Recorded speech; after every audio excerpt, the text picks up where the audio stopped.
사랑하는 영락교회 지체들에게 주 안에서 평화 인사를 전합니다. 오늘은 2022년 4월 9일 토요일입니다. 오늘의 묵상 본문은 여호수아서 5장 1절로 12절까지의 말씀입니다. 오늘 본문 말씀 5장 1절부터의 말씀은 이렇게 시작합니다. 요단 서쪽의 아모리 사람의 모든 왕들과 해변의 가나안 사람의 모든 왕들이 여호와께서 요단물을 이스라엘 자손 앞에서 말리시고 우리를 건너게 하셨음을 듣고 마음이 녹았고 이스라엘 자손들 때문에 정신을 잃었더라. 마음이 녹았고 정신을 잃었다라는 얘기가 앞선 본문에 이어서 계속 나오고 있죠. 아모리 사람, 가나안 사람이라고 하는 것은 가나안의 거민을 대표하는 이야기죠. 아모리 사람들은 산지를 사는 사람들이고 가나안 사람들은 평지에 사는 사람들인데 산악 사람과 평지 사람들 다 통칭하는 가나안의 7부족을 다 통칭하는 명칭이 아모리 사람 해도 가나안 사람이고 가나안 사람이라도 가나안 사람인 거죠. 가나안 지역의 사람이고 또 가나안 부족의 사람을 좁은 의미에서 지칭할 수도 있습니다. 그런 사람들이 주님이 이야기를 계속 들어왔겠죠. 그런데 이제 요단강을 건넌 또 요단강을 건너는 방법에 대한 이야기를 듣고 나서는 그 충격 때문에 사람들이 다 마음이 녹고 정신을 잃었다 이렇게 표현하고 있습니다. 2절에 그때에 여호와께서 여호수아에게 이르되 너는 부싯돌로 칼을 만들어 이스라엘 자손들에게 다시 할례를 행하라 하시매 주님이 행하신 말씀은 뜻밖에도 이제 전쟁이 나나 싸우나 하고 다 긴장해 있는데 주님이 하시는 행하신 일은 할례를 행하는 것이었다라는 겁니다. 사람들이 생각하는 것과 기대하는 것과 주님이 생각하시는 것과 중요하게 생각하시는 것은 많이 다르죠. 하나님이 보시는 것과 사람이 바라보는 것은 많은 차이가 있습니다. 전쟁을 앞두고 있고 지금 긴장돼 있잖아요. 그런 굉장한 긴장감 앞에서 앞에 먼저 건너간 그런 그 지파들이 전쟁을 준비하고 진을 쳐서 벼리고 있는데 주님은 뜻밖의 건너간 다음에서는 진을 친 다음에 할례를 행하라 이렇게 말씀하고 계신 거예요. 너는 부싯돌로 칼을 만들어 라고 말씀하셨는데 부싯돌로 칼을 만들어 라는 말이 아세흐 럭하 하르보트 수림 이런 말인데 아세흐라는 게 만들다라는 말이고 럭하라는 게 이제 뭐 영어로 하면 for yourself 이런 겁니다. 스스로 만들다 이런 말이죠. 하보트라는 게 이제 칼들, 나이브스 이런 거죠. 그리고 수림이라는 말이 이제 플린트라는 말인데 영어로 하면 수림이라는 게 이제 부싯돌이에요. 그래서 부싯돌로 칼을 만들어. 근데 부싯돌로 칼을 만들었다라는 해석보다 부싯돌 만드는 돌로 칼을 만들었다 이렇게 보는 게 정확하겠죠. 부싯돌로 쓰고 있는 걸로 칼을 만드는 게 아니라 부싯돌은 크지 않죠. 부싯돌로 칼을 만드는 것이 아니라 또 칼을 무슨 쇠처럼 붙여서 만들 수 있는 게 아니기 때문에 부싯돌을 쓰는 그 돌로 칼을 만들었다는 게 더 정확한 이해일 겁니다. 이것이 의미하는 것은 날카롭고 견고한 칼을 만드는 거죠. 이때는 이제 청동기 시대예요. 청동기 시대라고 해서 모든 사람들이 지금 철기 시대라고 철이 흔했던 게 아니죠. 지금 철을 생각하시면 안 되고 청동은 굉장히 귀한 것입니다. 무슨 금부처나 금부치 같이 이런 어떤 귀중품이나 거울이나 이런 걸 주로 만드는 거고 동상을 만들다든가 새길 때 만드는 것이고 물론 청동기로도 칼을 만들지만 청동기로 만든 칼은 약하죠. 날카롭지 않아요. 그래서 부싯돌로 만든 칼, 부싯돌의 그 돌을 이용해서 만든 그 날카로운 칼이 있어야 되는 거죠. 할례를 하기 위해서는 그 할례를 그 피부를 잘라내는 거니까 날카로운 칼이 있어야 되는 겁니다. 근데 여기 나오는 럭하라는 것 때문에 그 여호수아가 스스로 만들어서 이 의미는 여호수아가 할례를 직접 행했을 것이다 이런 해석이 있습니다. 그렇진 않았을 것 같아요. 지금 어른만 60만인데 민수기의 계수에 의하면 이걸 이제 줄잡아 보면 한 70만 태어난 지 8일 이후에 그러니까 200만 정도 되니까 한 100만 명이 남자지 않았겠습니까? 그러니까 한 70만 명이 할례를 받는 거예요. 근데 어떻게 해도 아무리 여호수아가 열심히 해도 70만 명을 할례할 수는 없었겠죠. 그러니까 할례를 이미 받았던 사람들, 그러니까 지금 광야에 나온 뒤에 할례를 못 받았잖아요. 근데 할례를 받은 사람들이 광야에 나온 근데 20세 이상 된 사람들은 가나안 땅에 들어가지 못했습니다. 40년이 지났으니까 20세가 넘은 사람들, 그러니까 60세가 넘은 사람이 없다고 보는 거죠. 그런데 20세가 이하였던 사람들 중에서 이제는 거의 60이 된, 59이 된 사람이 있겠죠. 맥시멈 19살이었으면 애굽을 떠날 때. 그러니까 이제 그런 사람들은 애굽에서 할례를 받고 나왔겠죠. 그 당시 20세 이하인 사람들을 제외하고 나면 100만 명 중에 한 70만은 안 받았고 한 30만은 받았다고 봐야 되겠죠. 그러니까 그 받은 30만 명이 안 받은 70만 명한테 하루 안에 할례를 행했다라고 보는 것이 정확할 겁니다. 그렇게 할례를 행한 거죠. 근데 할례를 행하면 지금도 마찬가지죠. 지금처럼 뭐 항생제가 발달한 그런 시대도 아니에요. 지금도 거의 뭐 몇 주는 행동이 굉장히 불편하죠. 며칠 동안은 뭐 움직이지도 못합니다. 그런데 그 시절은 어땠겠어요? 어릴 때가 아니라 이미 어른이 되고 이미 나이가 상당한 그 강에 나와서 태어났으면 나이가 이제 40이 가까이 된 사람들이 있는 거예요. 그러니까 할례를 받았으면 그러면 그 행동이 이제 부자연스럽고 상당한 기간 동안 이제 그 자리에 머물러 있어야 되겠죠. 아무것도 못했을 겁니다. 그런데 나머지 30명이 있다고 할지라도 그 사람들은 다 40이 넘은 사람들이고 10대 후반부터 30대 후반까지 한참 전쟁해야 될 사람들이 모두 할례를 받았어요. 이 의미는 이스라엘 족속이 모두 다 무장 해제 상태에 들어갔다라고 보는 게 맞을 겁니다. 이때 만약에 가나안 족속이 쳤으면 이스라엘은 정말 큰 재앙을 맞았겠죠. 근데 아무도 쳐들어오지 않았어요. 그 이유는 이 가나안 족속, 아모리 사람과 가나안 사람들이 모두 마음이 녹았고 정신을 잃었기 때문인 것이죠. 주님이 하시는 일인 거죠. 주님의 때 주님이 하시는 일들을 주님의 뜻에 따라 순종하고 주님의 길을 가면 되는 겁니다. 주님이 그 모든 섭리 가운데 그 모든 일들을 이루어 가시는 거죠. 기가 막힌 주님의 행하시는 뜻입니다. 한국이 근대화에 늦게 시작했죠.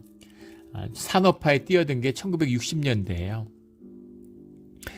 그런데 한국이 이제 산업화를 해서 성공했다고 막 생각하는데 크게 보면 하나님의 크신 은혜라는 것을 알게 되는 거죠. 산업화를 한국만 시도한 게 아닙니다. 한국이 운이 좋아가지고 얼떨결에 산업화를 했는데 막차를 탄 게 아니에요. 시간적으로는 그렇게 보이지만 아프가니스탄, 남아공, 터키, 할 것 없이 이란, 수많은 나라들, 미얀마, 타이 이런 나라들이 전부 다 산업화에 뛰어들었어요. 우리보다 훨씬 일찍 뛰어들었습니다. 다 실패했어요. 근데 기가 막히게 이 세계의 그 경제 밸류 체인 가운데 마지막에 막차를 한국이 탄 겁니다. 그게 때가 늦었으면 열심히 했더라도 안 됐겠죠. 앞서 했다고 되는 것도 아닙니다. 근데 기가 막힌 주님의 타이밍이 있었던 거예요. 이 주님의 은혜입니다. 주님이 베푸시는 은혜 가운데 있는 그런 사건이죠. 주님이 이 지금 전쟁을 하고 가나안 땅을 넘어왔는데 주님이 행하시는, 우리가 여기서 발견해야 될 중요한 주제는 모든 일의 중심이 하나님과의 관계에 있다는 겁니다. 서둘러야 될 것 같고 늦은 것 같고 급한 일이 있을 것 같고 바쁠 것 같지만 바쁠 것도 급할 것도 서두를 것도 아무것도 없는 것이죠. 주님 안에서 주님의 관계를 바로 세우면 모든 일이 주님 안에서 질서를 잡아가고 주님의 뜻에 따라 이루어져 가는 것이죠. 이것이 주 안에서 이루어지는 형통의 길입니다. 이 주님의 길이에요. 주님의 관계를 바로 세우는 것이 모든 것의 기초고 가장 중요한 일입니다. 이게 모두 풀어지면 그러면 주님의 일이 나타나는 거죠. 우리의 심령, 우리의 심정을 오늘 그 피택 훈련자들과 함께 성경 묵상을 우리 이제 큐티 훈련 이런 걸 하고 있는데 늘 주님의 때에 따라서 주님과의 관계가 풀어지는 이제 그런 역사가 있어야 되는 것이죠. 그런 역사를 늘 기억하며 우리 삶에 주님의 관계가 가장 중요시되는 이 깊은 섭리를 깨달아 살아가는 우리 모두가 되기를 주의 이름으로 축원합니다. 3절에 여호수아가 부싯돌로 칼을 만들어 할례산에서 이스라엘 자손에게 할례를 행하니라. 또 여기서 다시 할례를 행하라 하시매라는 이 말씀 때문에 여러 가지 논란이 있어요. 앞서 나온 아세르러카 하보트 수림이라고 하는 칼을 만들어서 그 다음에 워스브 몰 에트 베네 이스라엘 세니트 이렇게 나가는데 워스브라는 말이 이제 어게인 이런 뜻이 들어 있습니다. 몰이라는 게 이제 circumcise죠. 그리고 베네 이스라엘, 그 뭐 우리 너무나 나오는 이제 그 이스라엘의 아들들, the sons of Israel이죠. 근데 문제는 뒤에 나오는 saint 앞에 나오는 워스브도 어게인이고 뒤에 나오는 세니트라는 게 the second time이에요. 그래서 다시 할례를 행하라라고 했는데 두 번째 할례를 의미하는 것이다 라고 이해가 되는 것입니다. 그래서 이거에 대한 여러 가지 신학적인 논란이 있어요. 세례를 받은 사람도 또 할례를 받게 하신 것이다. 이런 식으로 해석을 하는 것이죠. 근데 뒤에 나오는 문맥을 잘 읽어보면 다시 받으라는 게 받은 사람이 또 받으라는 것이 아니라 주님께 돌이켜라. 할례라는 건 주님과의 약속이죠. 주님의 백성이 되었다고 하는 주님의 속한 자라고 하는 그런 표상입니다. 그래서 이것이 이 불순종 사건, 그 가데스 바냐의 불순종 사건으로 인해서 주님과의 깨졌던 언약을 다시 한번 회복하는 주님의 백성으로 거듭나는 그런 구원의 약속, 그 표징을 돌이킨다라는 그 의미로 해석을 해야지 할례를 받은 사람이 또 받았다. 그래서 뭐 세례를 받은 사람이 또 받을 수 있다. 뭐 이렇게 해석하는 것은 좀 맞지 않는 게 아닌가 이렇게 봅니다. 주님께 돌이켰다라고 보는 것이 맞는 것이겠죠.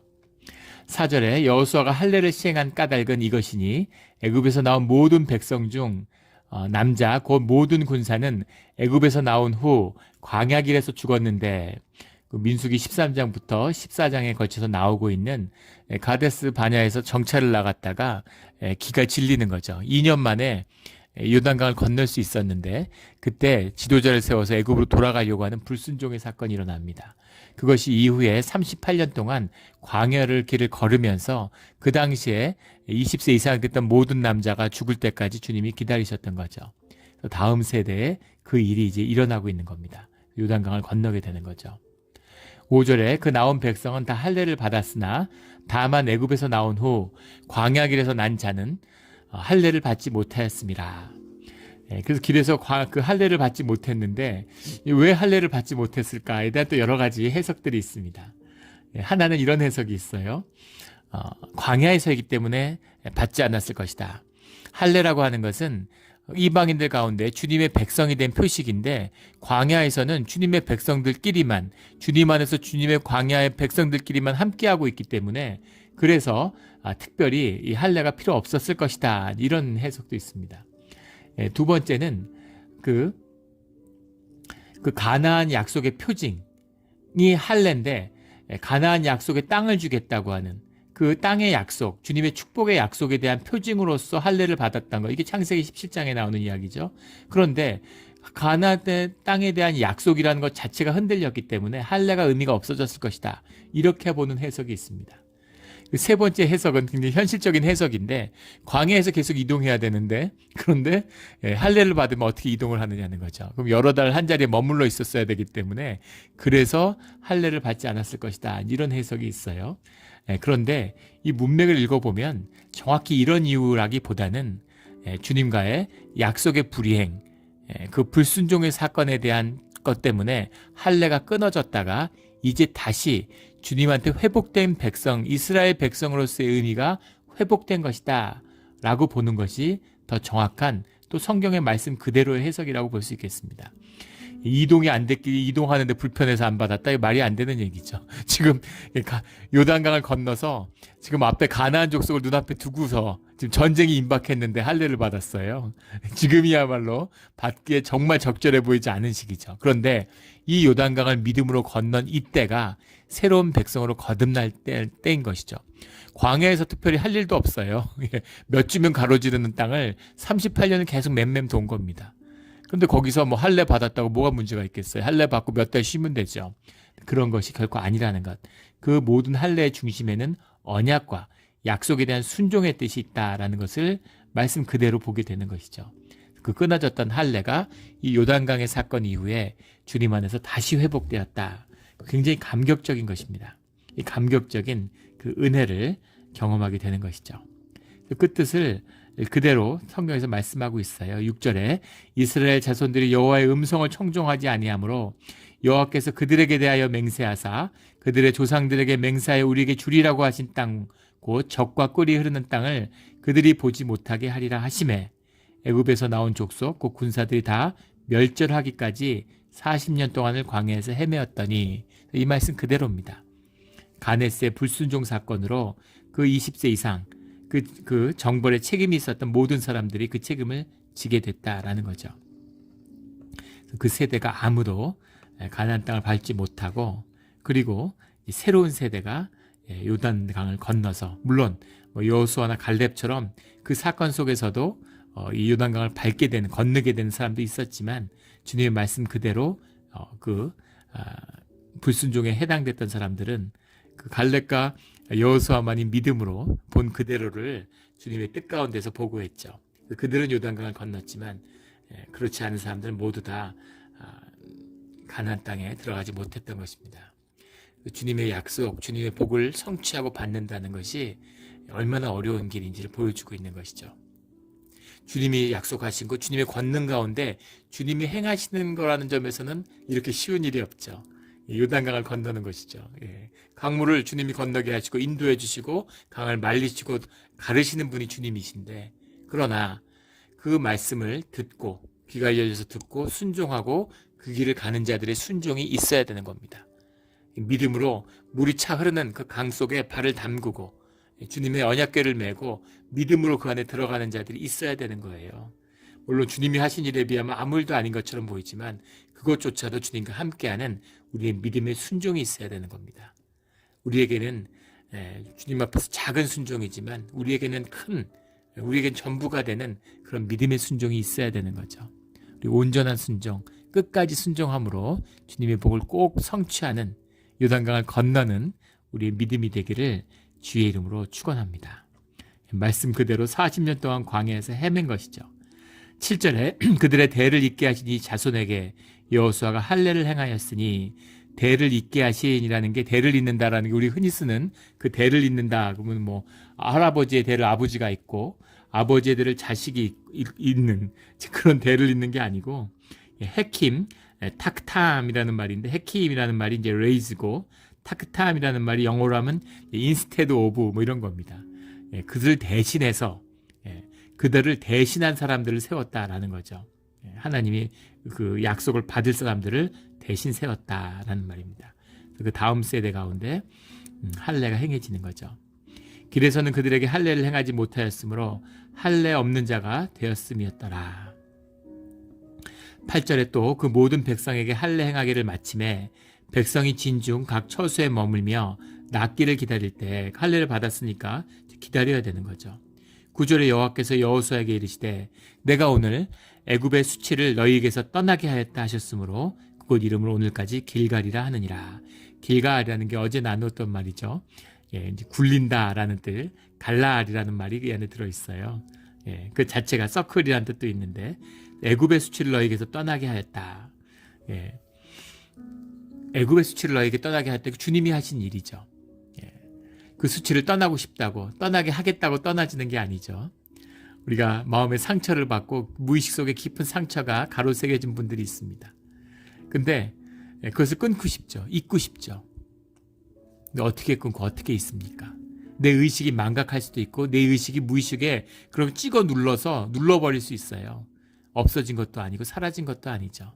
그 두고두고 일생 가운데 영원히 내 마음을 무거운 짐이 돼서 내어 누릅니다. 우리가 치유사역 같은 걸 하다 보면은 정말 수십 년 전의 일, 그런 일 때문에 고통받고 슬퍼하고 아파하는 분들이 아주 많죠. 그 마음에서 놓여지지 않는 겁니다. 그걸 놓여나게 하실 수 있는 분은 주님밖에 없어요. 예전에 나눈 적이 있지만 우리 한국에서 섬겼던 교회에 장로님이 계신데 정신과 병원 원장님이셨어요. 그런데 그분이 정신과 의사를 하다가 주님을 만나게 된 이런 고백을 하시더라고요. 처음에 정신과 의사가 돼서 정신을 탐구하는데 그렇게 신비하고 놀라울 수가 없었다는 거죠. 근데 한 환자가 있는데 붉은색에 대한 두려움을 갖고 있는, 붉은색을 왜 무서워하는지 모르겠는데 붉은색을 너무너무 무서워하더라는 겁니다. 그래서 오랜 체면도 하고 내적 이런 여러 가지 상담 같은 걸 진행하다가 결국은 그 사람의 의식이 눌러버린, 의식은 기억하지 못해요. 근데 그 무의식에 눌러버린 그 무의식의 세계를 찾아냈다는 거죠. 어린 시절에 아버지가 어머니를 때렸는데 어머니가 맞아가지고 벽에 부딪히는 순간에 머리가 깨져서 피가 터졌는데 어린 시절 그 피를 보는 그 피 색깔의 두려움에 사로잡힌 거죠. 그래가지고 평생을 붉은색만 보면 두려움에 떠는 겁니다. 근데 본인은 그걸 잊어버렸고 의식은 기억을 못하니까 왜 그러는지 이유를 알 수 없는 거죠.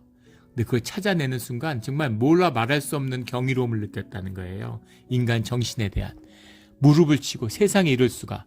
세상에 이런 실제가 있다니. 그 놀랐는데 거기까지였다는 겁니다. 그거 알았는데 뭐 어떡하겠어요. 알았다고 치료가 됩니까? 있던 기억이 없어집니까? 아픔이 사라집니까? 여기까지였구나. 너무너무 비통한데 그걸 알았는데 치유할 수 없는 그 의사의 고뇌가 있었다는 것이죠. 근데 결국은 그것을 치유하고 삶을 회복시킬 수 있는 그 유일한 근원, 그 실제가 주님이다라는 걸 만나게 됐다. 이런 말씀을 하시더라고요. 진실에서 만나는 주님이죠. 오늘 수치가 너에게서 떠나게 하였다. 이렇게 말씀하시는 겁니다. 그래서 그 수치가 떠나는 거예요. 그 수치에서 벗어나는 겁니다. 이 깊은 말씀, 귀 있는 자는 들을지어다. 이 깊은 말씀의 뜻을 깨달아 아는 삶으로 사는 실제의 믿음을, 실제의 신앙을 삶으로 살아내는, 누리는 우리 모두가 되기를 주의 이름으로 축원합니다. 애굽의 수치가 무엇이었을까에 대한 여러 해석들이 있어요. 하나는 애굽에서 뭐 말 그대로 노예 생활했던 그 부끄러운 기억들, 노예했던 게 자랑스러운 사람은 없잖아요. 그 부끄러운 기억에서 떠나게 된 것이다. 이런 해석도 있고, 또 그건 이방 민족과 애굽 민족에게 당했던 모욕이다. 노예로서 당한 모욕도 있지만 그것보다 가나안 땅의 축복의 땅을 얻게 되고 주님을 섬기게 된다라고 하는 그 말씀. 축복의 땅을 받는다는데 니들이 무슨 축복을 받고 무슨 땅을 받냐? 니들이 차지할 땅이 어디냐?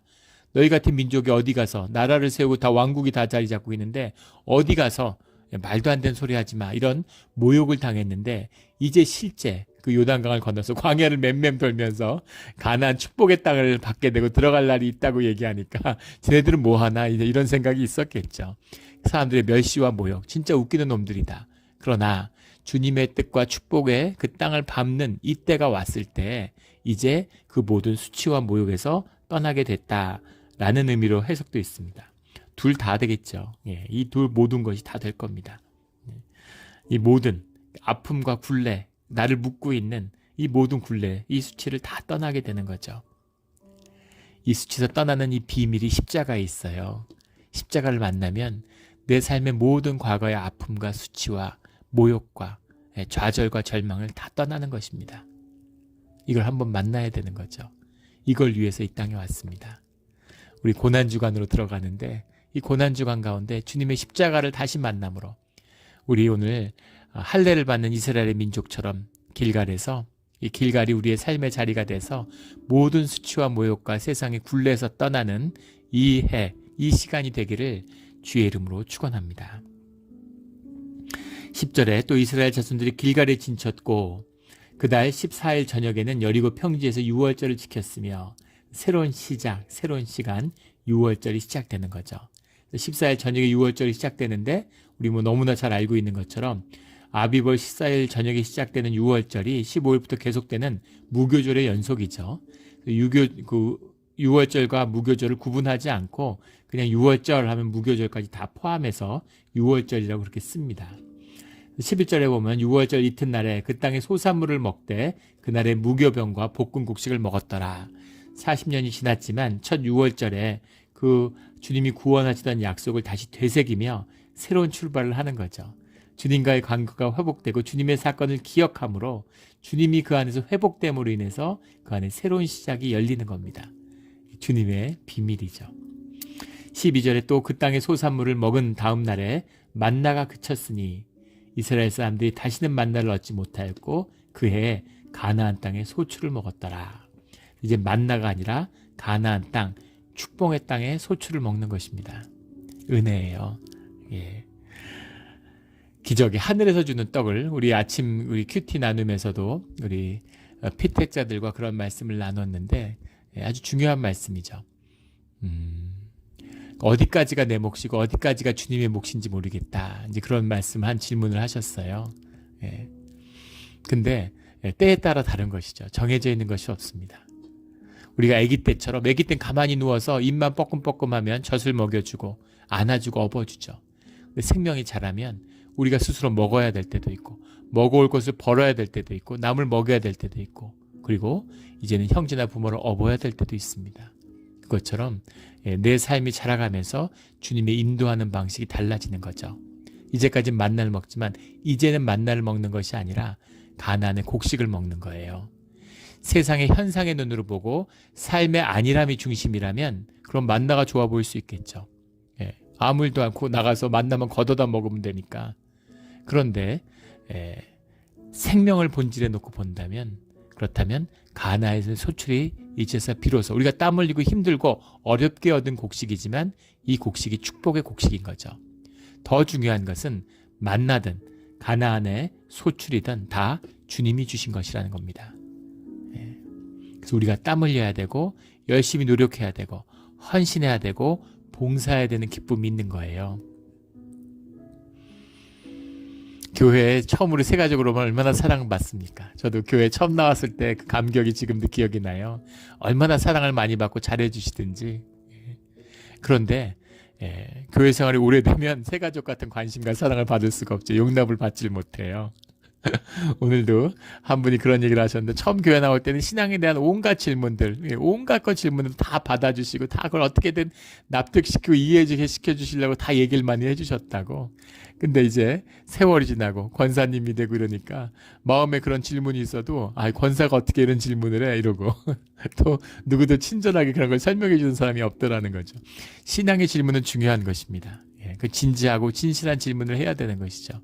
그런데 새가족 때 은혜가 있지만 또 권사나 안수집사나 장로님으로서 교회 봉사하고 헌신할 때 기쁨과 만족이 있는 것이죠. 그것과 비교할 수 없는 그런 만족이 있는 겁니다. 엄마 젖을 먹는 그 은혜와 기쁨이 있죠. 하지만 생갈비 같은 걸 구워서 이빨로 뜯어먹는 그 기쁨이 또 얼마나 큽니까? 내가 강인해지고 내 믿음이 자랄수록 음식을 얻어먹는 게 기쁘지만 음식을 대접하는 건 더 기뻐요. 음식을 얻어먹어보고 대접해보면 알 겁니다. 음식을 사는 기쁨이 얻어먹는 기쁨보다 훨씬 더 커요. 섬기는 기쁨, 봉사의 기쁨, 희생의 기쁨이 있는 것이죠. 만나의 은혜와 기쁨이 있지만 가나안의 소출의 기쁨이 훨씬 더 귀하고 큰 것입니다. 잊지 말아야 할 것은 그 모든 것이 주님이 주신 은혜라는 거죠. 내가 땀 흘렸다고 해서 내가 한 건 내 것이 아니라 다 주님의 것이라는 것을 기억해야 되는 것이죠. 그것이 만나를 먹는 훈련의 의미입니다. 만나의 의미가 있는 것이 아니라 주님이 주신 것을 먹고 사는 훈련을 받은 거죠. 그래서 이제는 가나안 땅에서 농사짓고 땀 흘리지만 그것을 주님의 것으로, 주님의 주신 것으로 주님의 것을 먹는 그 삶을 살아가게 되는 것입니다. 오늘 우리가 그런 훈련을 받고 있어요. 그 훈련이 끝나면 주님이 주님의 길, 주님의 복된 땅에서 살아가는 비밀을 열어주시는 거죠. 그 비밀이 환하게 열려서 다시 주님의 관계가 회복되므로 새로운 삶의 시작이 되는, 올해가 우리 교회에게 굉장히 중요하고 교회 설립 기념주일이 굉장히 귀한 주일이라는 것을 저뿐 아니라 모두가 느끼시는 것 같아요. 그런 말씀들을 많이 하십니다. 그 축복이 가까이 와 있다라는 걸 느끼는 거죠. 그런데 가데스 바네 앞에서 불순종으로 2년에 건너야 될 것을 40년 가운데 결국 못 건너는 그 죽어간 많은 분들이 있죠. 중요한 순간이 있어요. 그 순간 그것을 건너야 하는 것입니다. 그게 우리 믿음이죠. 올해 우리의 교회 설립 기념주일은 그런 새로운 교회로 거듭나는 그런 귀한 주일이, 그런 귀한 기념일이 되는 줄 믿습니다. 요단강을 건너서 축복의 땅으로 들어가는 가나안의 소출을 먹는 우리 모두가 되기를 주의 이름으로 축원합니다. 아멘. 함께 기도드리겠습니다. 하나님 아버지 감사합니다. 귀한 말씀 주셔서 감사하고 또 우리가 불순종으로 주님께 떨어져 나갔을지라도 다시 한번 주님께 돌이킬 수 있는 그런 할례의 시간을 허락해 주시는 것에 감사를 드립니다. 우리가 어떤 분주하고 어떤 환경과 조건에 놓이든 결코 현상이나 환경에 마음이나 눈길을 빼앗기는 것이 아니라 주님을 바라보고 주님과의 관계를 회복하는 것이 모든 환경과 조건을 바꾸는 일의 시작임을 기억하는 모든 삶의 가장 우선순위가 주님이 되어야지만이 주님의 형통의 길이 열린다는 것을 늘 기억하는 우리가 되게 하여 주시옵소서.